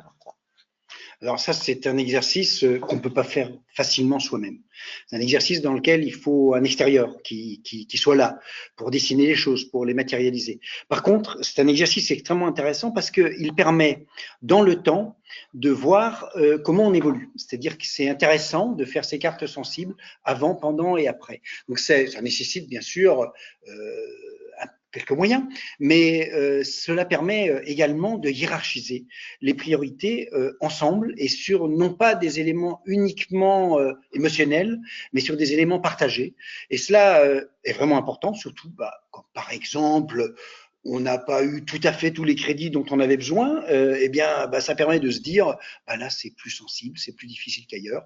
Donc, on commence par là. Et c'est un outil qui est très utile, en particulier pour les élus.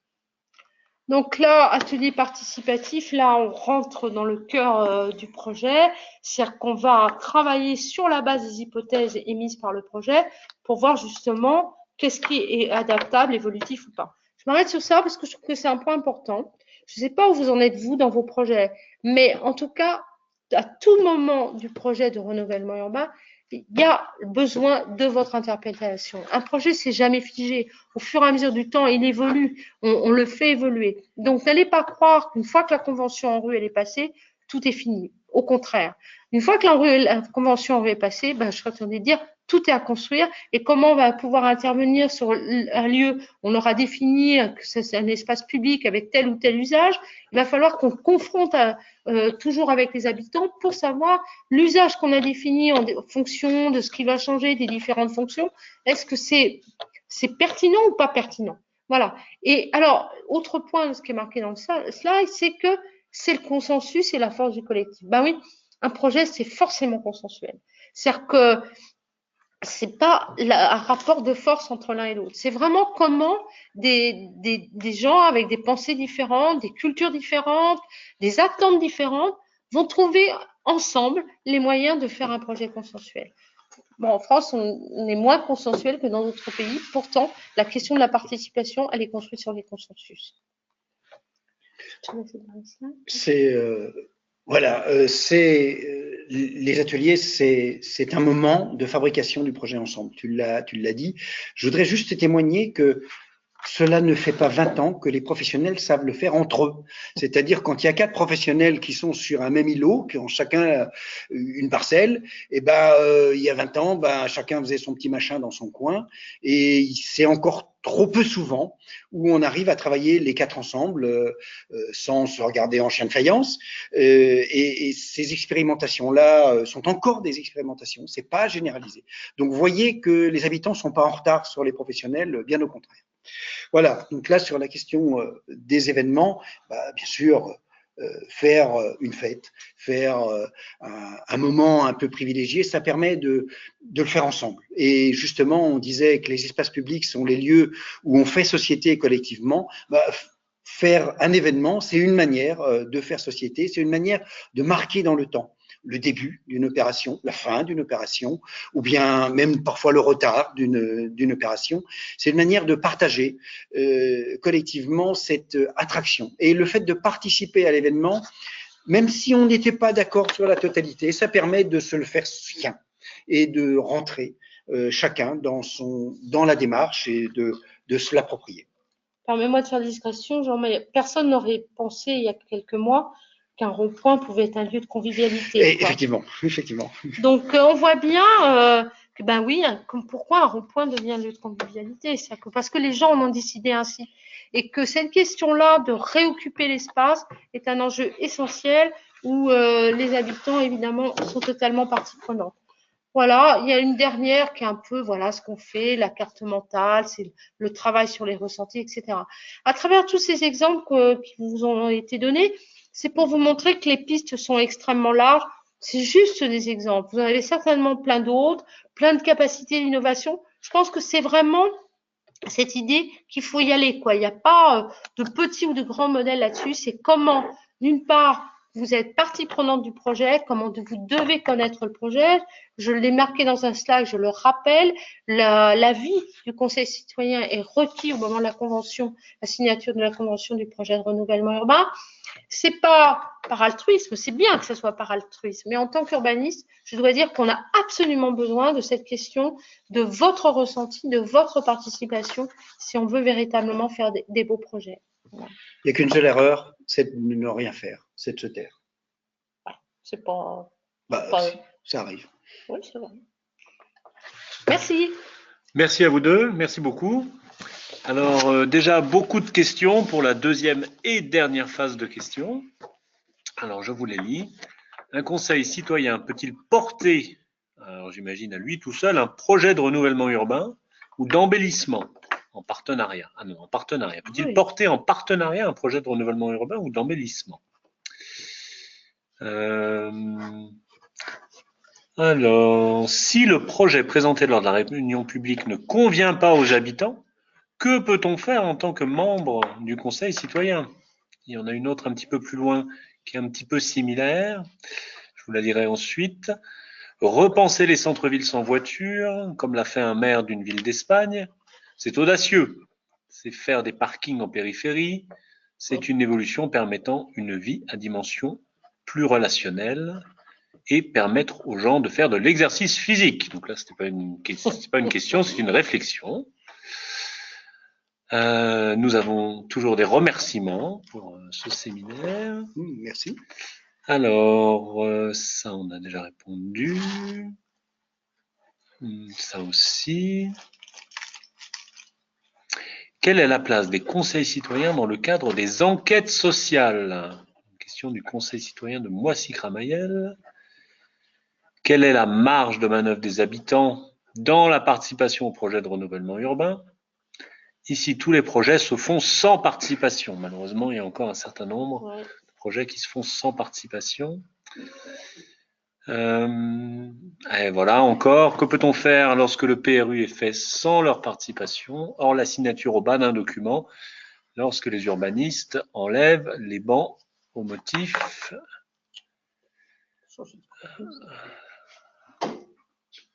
excusez-moi, les habitants, où est la co-construction? Ok.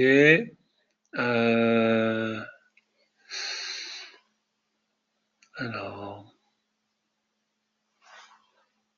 on parle d'entente entre les conseillers citoyens et la commune, mais cela est-il le cas partout? Vraisemblablement non.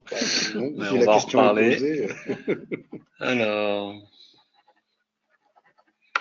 nous invitons nos élus à les rencontrer pour parler des décisions sans concertation et information depuis plusieurs mois. Nous attendons encore des réponses de leur part.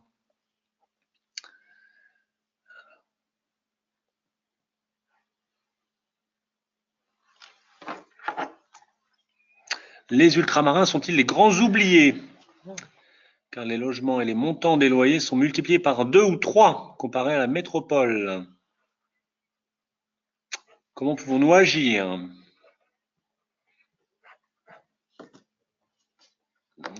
Je ne sais plus si on a déjà posé celle-là, mais les conseils citoyens peuvent-ils bénéficier des subventions allouées aux municipalités?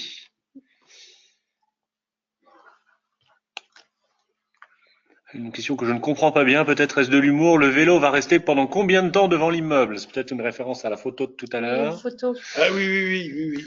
Ah, oui. C'est Jean qui n'a pas rangé son vélo. Non, c'est pas le mien. Le mien est vert. Enfin, était. Et oui, encore, il y a des villes où les conseillers citoyens ne sont pas intégrés au processus. Que faire? Une solution, il faut mettre en place des UPC, universités citoyennes et populaires, comme ce fut le cas à Vénissieux. Exactement. Ici, les balades en ville sont à l'avance cadrées par la mairie sur quelques sujets. Et à la réunion, on ne sort pas de cela. Le compte-rendu, lorsqu'il y en a un, est très épuré et n'écrit pas les sujets qui dérangent les représentants. Est-ce que vous ne pensez pas que les conseils citoyens devraient être plus autonomes, non rattachés à des GIP de politique de la ville locale, mais plutôt des entités associatives, donc plus indépendantes? Est-ce que vous n'avez pas déjà constaté que les conseils citoyens ne sont pas utilisés en tant qu'entité obligatoire de la politique de la ville et non considérés comme de réels partenaires? Est-ce que l'on peut disposer, une question plus technique, est-ce que l'on peut disposer du dossier présenté en réunion publique avant la réunion publique si on est membre du conseil citoyen?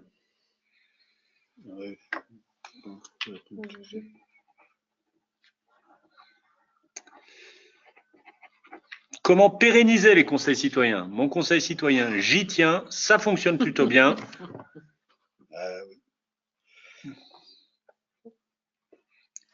Toujours la même question, comment faire lorsque manifestement les habitants du quartier n'ont pas leur place dans la phase de programmation-conception? Quel recours auprès de l'État?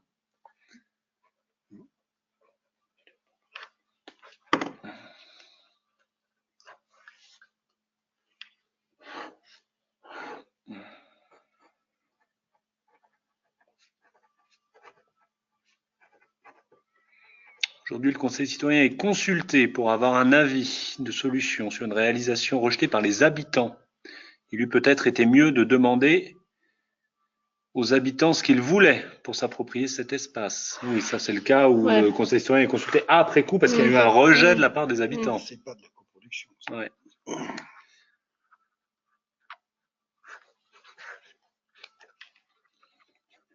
On va peut-être commencer à répondre. Allez. Qui c'est qui commence? Juste une remarque parce que je pense que d'abord un projet de renouvellement urbain, c'est forcément un projet partenarial. Hein. Partenariat, on a vu avec l'État, l'ANRU, qui doit accepter que le projet réponde à ce qu'on nommait comme étant les incontournables du projet. Un partenariat avec les bailleurs qui interviennent massivement dans les quartiers. Et aujourd'hui, une autre forme de partenariat qui sont les habitants. Donc, quand vous mettez tout ça à bout, même si le maire, le président d'agglo est le chef de projet, il va bien falloir trouver un consensus, quoi. C'est-à-dire que, et ça, je pense que c'est le point le plus important. Et le consensus, c'est pas quelque chose qui nous tombe sur la tête. C'est-à-dire que si on ne travaille pas en amont pour la construction de ce consensus, il n'y a pas de raison qu'on ne se radicalise pas chacun dans son coin. Donc, ça veut dire comment on va trouver vraiment la méthode et surtout la conviction que de toute façon, c'est pas vous forcément qui avez raison. Mais c'est vrai dans tout travail aussi, quand on est dans un groupe. En fait, bref, consensus, c'est aussi une question d'altérité, quoi. Chacun a sa place, mais il faut que chacun occupe sa place et puis qu'il y ait vraiment une résonance entre les uns et les autres. Donc, une fois que j'ai dit ça, vous allez me dire, oui, mais enfin, il y en a qui ont plus la place que d'autres. Ben, ça, je vous ai dit, l'histoire montre que c'est vrai qu'on est au tout début d'un processus. Mais qui aurait pu penser, il y a même 3 ans, qu'il y ait un président en bras de chemise qui s'assoit au milieu des habitants d'un quartier, etc. On voit bien que les choses, elles évoluent là-dessus. Forcément, elles évoluent parce qu'on est dans une société où les modes de représentation ont changé. On est dans des modes de représentation beaucoup plus directs.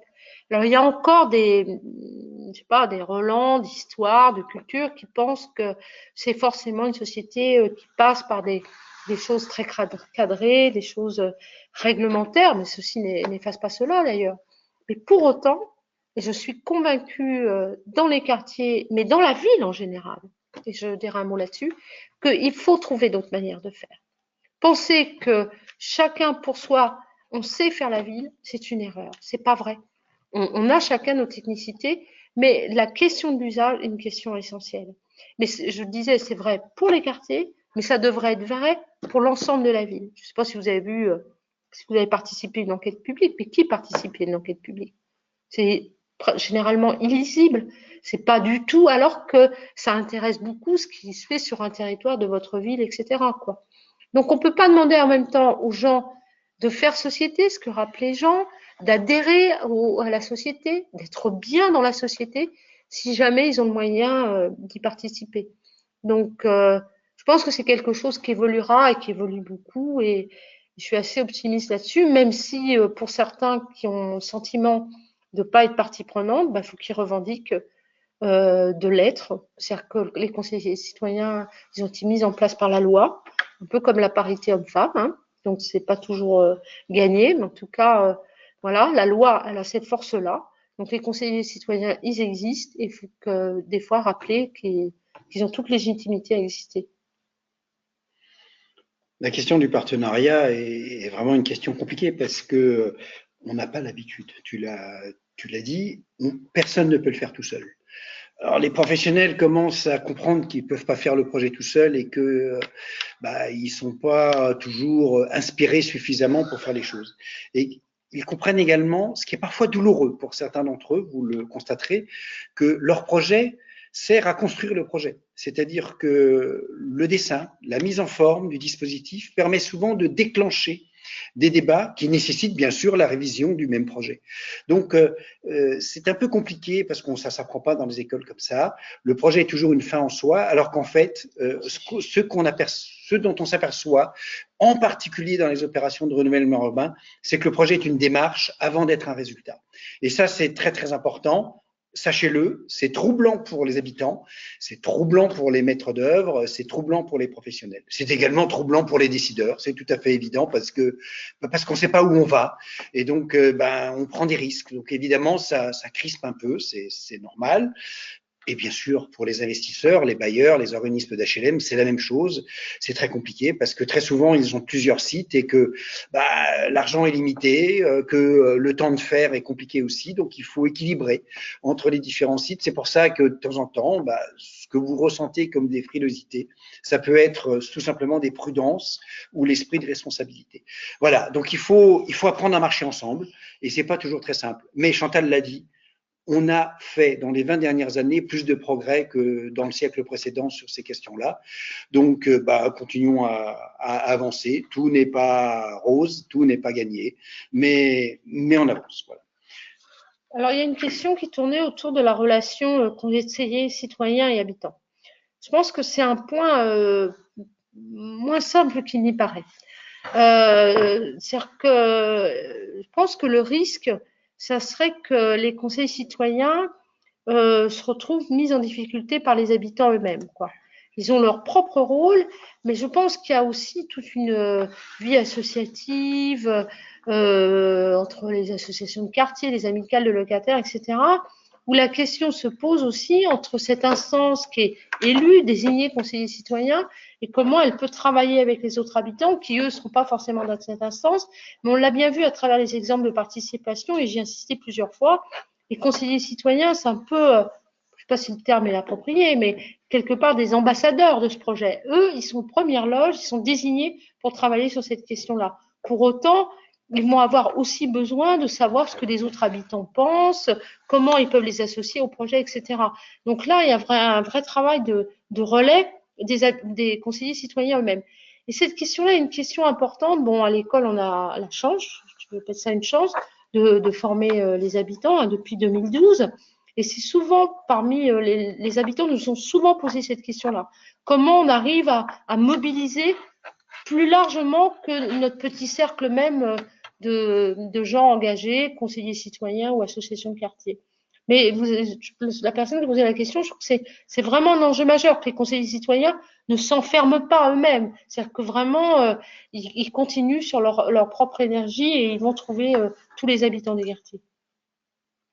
Moi, je voudrais revenir sur le dossier qu'on aimerait avoir avant. On est tous comme ça.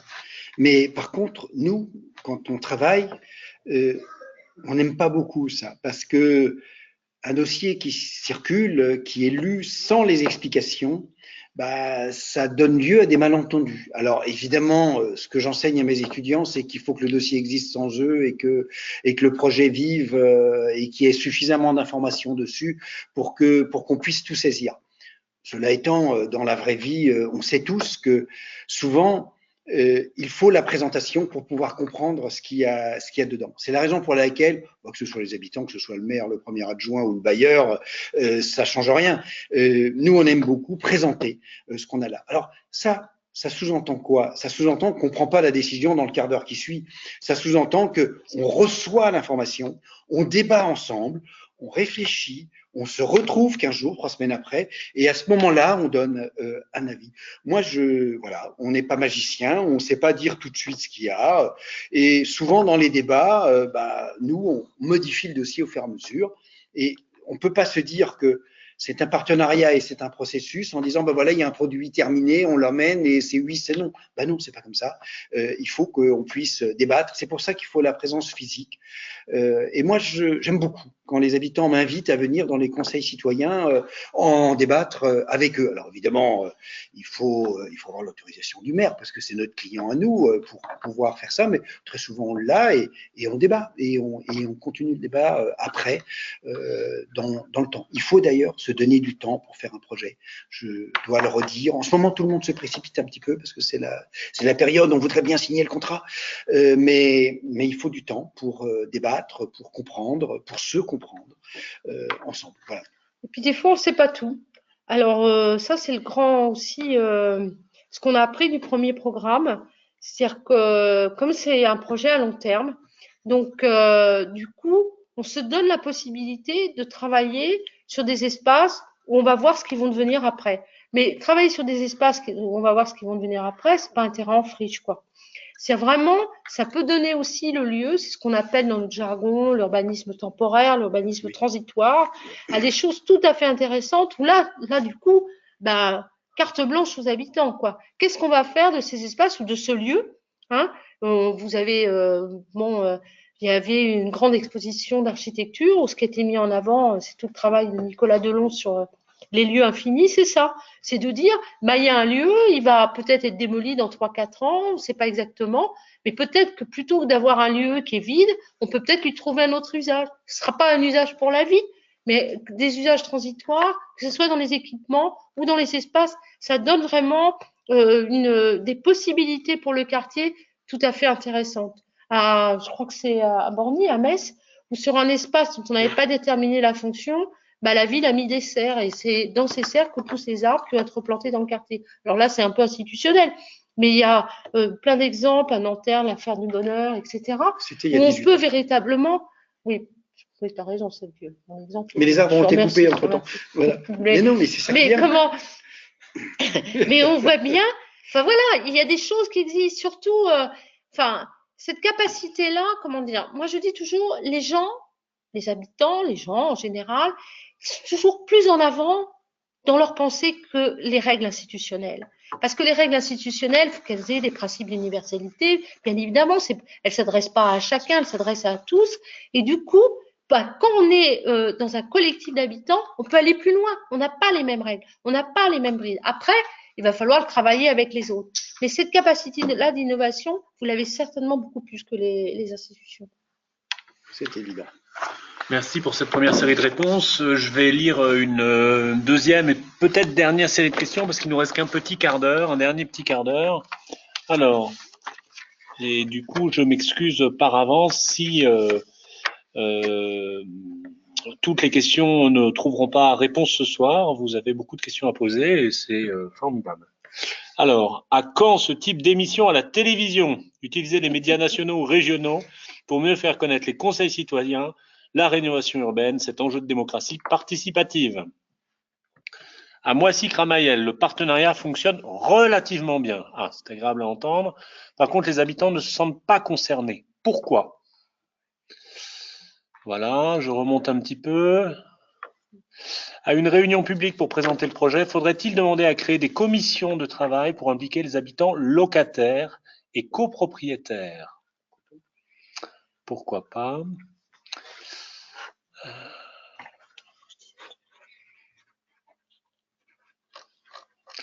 Je remonte pour être sûr de ne rien rater.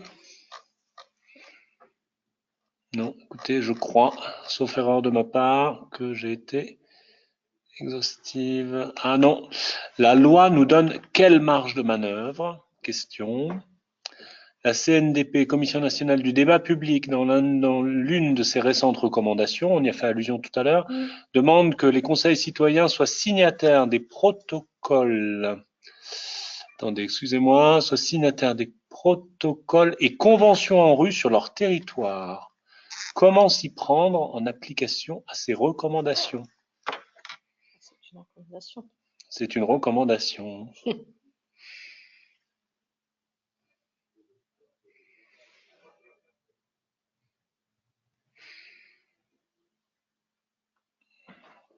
Voilà, je vous laisse réagir à ça. Vas-y, vas-y. Hein. Moi, je trouve intéressant le propos sur les commissions thématiques, parce que je pense effectivement que si on veut que le projet vive dans le temps, il faut rentrer dans des choses plus proches de la gestion quotidienne, au fur et à mesure que les choses avancent, enfin que les démolitions se font, les espaces temporaires, comment on gère le chantier, etc. Alors, bien sûr, c'est le domaine des techniciens parce que il faut que les tuyaux soient bien en face les uns des autres, il faut qu'on continue à avoir de l'électricité chez soi, etc. Mais je pense aussi qu'il y a une parole des habitants à tenir sur le mode de l'action, parce que les travaux, c'est très traumatisant, on le sait tous, même quand il n'y a pas de démolition, c'est compliqué. Donc il y a un grand avantage, non pas seulement dans la vie des habitants, mais aussi dans la fluidité des travaux et des évolutions et des projets, de leur adaptation, etc., à travailler de manière thématique. J'ai en tête une commune, c'est la commune de Belfort, sur laquelle on fait beaucoup de démolitions, on installe des commerces, et c'est vrai que au fur et à mesure, on a à faire un certain nombre de choses, et en particulier à coordonner l'arrivée du paysage urbain, c'est ce qu'on disait précédemment dans la question des fameuses aménités. Comment est-ce qu'on va coordonner ça? Bon, avec les gros camions qui passent, avec de la terre, du béton, etc., etc. Bon, parce qu'on, quand même si on fait beaucoup plus bas qu'avant, il y a quand même des gros dérangements. Donc ça, sur cette question-là, je crois qu'il y a à améliorer les choses, mais il y a aussi à trouver un consensus. Parce que savoir que les travaux vont commencer le 1er février et se terminer le 10 octobre, c'est quelque chose qui est beaucoup moins déstabilisant pour l'ensemble des habitants que de se dire on sait comment ça commence, on ne sait pas pourquoi on le fait, à quoi ça sert, et puis pourquoi est-ce qu'il repasse après avoir fait des trous. Enfin, vous savez, le truc classique, on goudronne, on refait un trou après, ça agace tout le monde. Donc je crois que là, il y a un gros travail de relais à faire pour détraumatiser les choses avec les habitants. Et puis aussi un travail qui est très important parce que on fait des projets et puis l'investisseur qui devait venir, il va ailleurs, il vient plus, on doit changer, on doit modifier. Donc il y a une vraie continuité à avoir. C'est pas parce qu'on a signé la convention, c'est pas parce que le dessin est là que le projet est fini. Au contraire, il faut continuer à travailler et surtout il faut continuer à se connaître, c'est-à-dire à se dire les choses. Il faut rentrer une complicité dans le dispositif. Je dis volontairement ce mot parce que quand on travaille ensemble, au bout de 2-3 ans, on s'aperçoit qu'on n'a pas besoin de terminer les phrases parce qu'on se connaît, on se fait confiance et on se dit oui, non, mais ça c'est possible, les habitants peuvent le supporter ou ça non. Franchement, en ce moment, on peut pas faire ça. Il faut trouver une compensation. On a un moment difficile, donc il faut qu'on ait quelque chose pour le faire passer. C'est-à-dire, voilà, on fait un événement. Tiens, on en parlait avant, ou bien on fait un moment un peu privilégié. On a besoin d'entendre le maire. Voilà. Et ça, c'est très, très important pour que le projet puisse vivre. Parce que, je le dis tout de suite, ça va être long. Ça va être long. On est parti pour des années. Donc, c'est pas l'enthousiasme risque de s'effriter si on ne travaille pas en continu ensemble. En entendant Jean, je repensais à un exemple à Berlin, puisqu'on a été travailler à Berlin.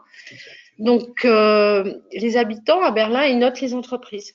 C'est-à-dire que quand vous faites un appel d'offres, que la mairie retient une entreprise, elle est notée après par les habitants si l'entreprise ne respecte pas le cahier des charges, quoi. Bon, évidemment, c'est quelque chose auquel je crois beaucoup parce que c'est, à mon avis, normal que l'usager se prononce. Ça vous montre encore le chemin qu'il y a à parcourir.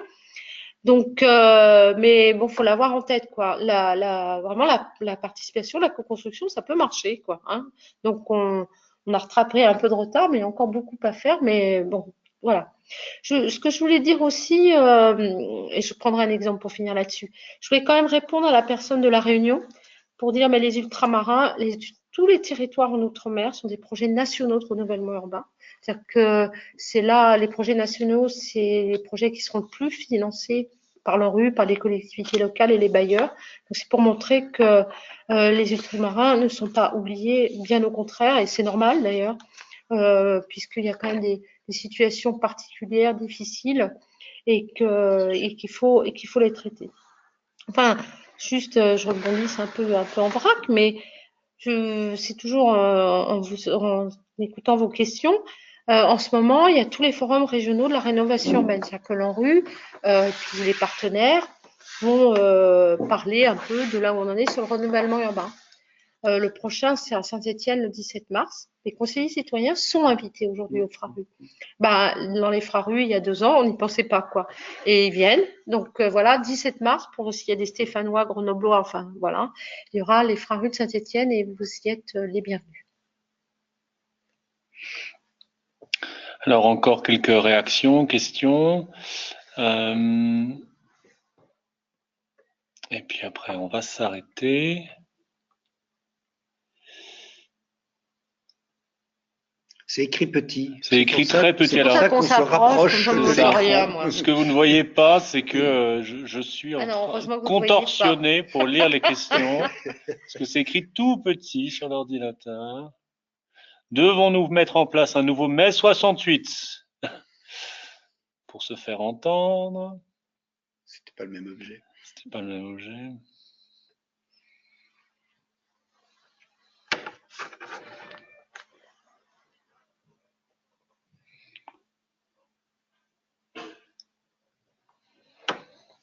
Alors, toujours des réactions critiques vis-à-vis de la manière dont les conseils sont pris en compte. Hein.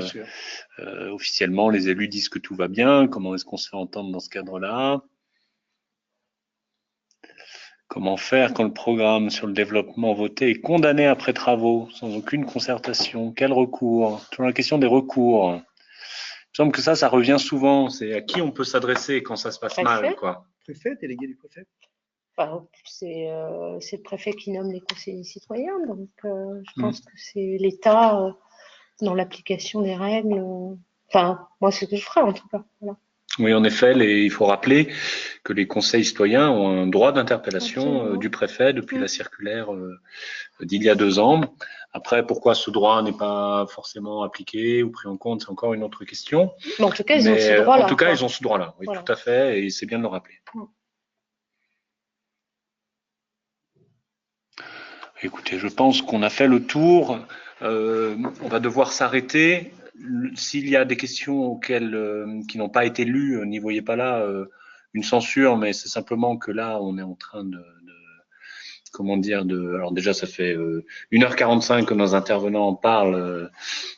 Merci à eux, merci beaucoup. Merci à vous tous. Et puis, c'est une première expérience de webinaire. Effectivement, ce que vous ne voyez pas à l'écran, c'est que on a un petit peu du mal à lire vos questions. Pour la prochaine fois, on s'organisera un petit peu mieux. Merci beaucoup d'avoir suivi ce webinaire. Merci à Jean et merci à Chantal. Et à l'issue de ce webinaire, vous allez recevoir par mail ou même directement sur votre écran un questionnaire de satisfaction. Merci de prendre quelques minutes pour y répondre. Ce sera intéressant pour nous, notamment pour savoir quels sont les sujets qui pourraient vous intéresser à l'avenir. Et puis, de toute façon, ce webinaire sera diffusé publiquement sur conseilcitoyen.fr dans les jours qui viennent. Voilà. Je vous souhaite à tous une bonne soirée. Merci beaucoup de vos participations et de vos réactions vraiment très intéressantes. Et à très bientôt pour de nouvelles aventures, j'ai envie de vous dire. Allez, au revoir. Au revoir. À bientôt.